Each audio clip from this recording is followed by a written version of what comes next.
Okay, let's talk about hackers. Chances are, when I say that word, you're picturing something straight out of a movie, right? A dark room, a hoodie, streams of green code.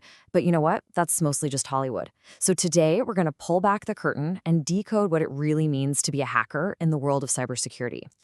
All right, first up, myth versus reality. Because let's be honest, what most of us think we know about hackers, it's been cooked up by movies, not the real world. So I want you to actually think about this for a second. When you hear that word hacker, what's the first thing that pops into your head? Go on, picture it. For a lot of us, it's probably going to be something like this. Yep, there it is, the mysterious figure in a hoodie, hunched over a keyboard in a dark room. You've got the cascading green code, the whole anonymous anarchist vibe. I mean, we've all seen this in a million movies. And yeah, it's a super powerful image, but it's just a tiny, tiny sliver of the real story. So, is that the whole story? Oh, not even a little bit. The reality is so much more interesting. It's this whole spectrum of different people with different motivations. And that's where things get really fascinating. So, how do we make sense of this spectrum? Well, folks in the cybersecurity world have this really great, simple analogy. It actually comes from old Western movies. You know, the good guys in white hats and the bad guys in black hats. It's a perfect way to start classifying hackers based on what they're trying to do. But here's something you might not know. The word hacker didn't start out as a bad thing. Not at all. Originally, it just meant someone who was incredibly good with computer systems, like a real wizard who could use their knowledge to solve tough problems. The whole good guy versus bad guy thing, that came way, way later. Okay, so this table really breaks it down for us. You've got your three main types: white hat, gray hat, and black hat. Their motivations are all over the place, right? To protect, to harm. But just look at that last column, permission. That one little word is everything. It's the bright red line that separates a cybersecurity hero from a cybercriminal. All right, let's kick things off with the good guys, the heroes of this story. Let's talk about the white hat hackers, the protectors. So a white hat is what we call an ethical hacker. These are the pros that companies actually hire to break into their own systems. And the most important part, I can't stress this enough, is that they always have permission. Their whole job, their entire goal is to find the weak spots and help fix them before the bad guys can get in. Here's a great way to think about it. Imagine you hire a security guard, but their job is to try and break into your house. They're not there to steal anything, of course. They're there to check your windows, test your locks, and then give you a full report on how to make your home more secure. That's exactly what a white hat hacker does for a company's digital home.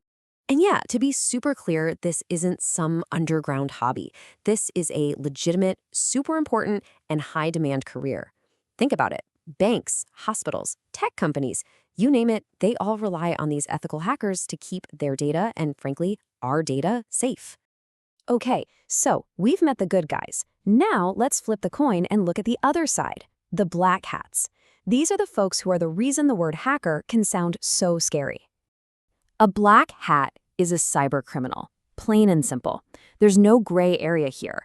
They break into systems without permission. What they're doing is totally illegal, and their goal is always malicious.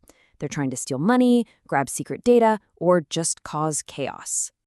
So let's go back to our analogy. If the white hat is the security guard you hired, the black hat is the burglar who shows up in the middle of the night. They're not there to help you. They're there to break your locks and take your stuff. And when you put them side by side, the difference is just crystal clear, isn't it? It all comes down to those three things: permission, legality, and intent. One is paid to protect, the other breaks in to harm. It's night and day. But you know, it's not always just a simple case of black and white. There's this complicated, murky area right in the middle, and that's where we find the gray hats. So, a gray hat hacker lives in this, well, ethical gray zone. Just like a black hat, they'll break into a system without getting permission first. But, and this is a big but, their goal might not be to steal or destroy. They might just want to show the company, hey, you've got a problem here. They might even offer to help fix it, for a price. The problem is, they still broke in to do it. The best way to think of them is like a digital vigilante, right? They'd pick your digital lock without asking, sneak inside, and then leave a note on your desk that just says, by the way, your lock is terrible. They're trying to help, maybe, but they're doing it by taking the law into their own hands. And that brings us to the big question, right? Is what they're doing helpful or harmful? I mean, on one hand, they might have just saved a company from a real attack by a black hat. But on the other hand, they still broke the law. Good intentions don't really hold up in court when you're talking about breaking and entering. Okay, we've gone through the good guys, the bad guys, and the ones who are somewhere in between. So after all that, what's the one thing you really need to remember? It actually boils down to something incredibly simple. It's just one thing, one word: permission.